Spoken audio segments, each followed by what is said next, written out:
धाराशिव जिल्ह्यात जो पवनचक्की माफियाकडनं पवनचक्की माफियाच्या वतीने पोलिसांनी जी गुंडगिरी करून शेतकऱ्यावर काल जो अमानुष असा अत्याचार केलेला आहे, याबाबत माझं सरकारला एवढंच विचारायचं आहे की तुमच्या आत्ताच्या पोलिसाची कार्यपद्धती, काही अधिकाऱ्यांची कार्यपद्धती आणि निजामाच्या काळात जे रजाकार होते याच्या कार्यपद्धतीत काय बदल आहे?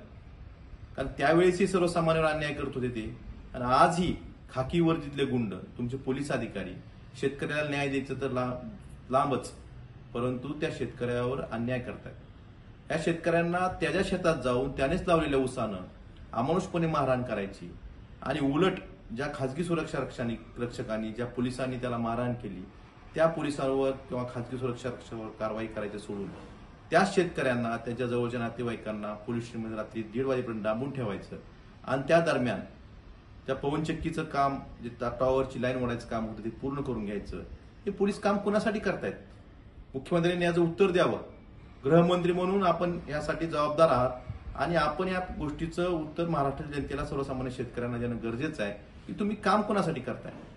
रजाकार आणि आताचे काही पोलीस अधिकारी ह्या ज्या कार्यपद्धतीमध्ये काही बदल नाही, तर माझी मुख्यमंत्री महोदयांना एवढीच विनंती आहे की अशा दोषी अधिकाऱ्यावर आपण कारवाई करावी आणि शेतकऱ्यांना न्याय मिळवून द्यावा।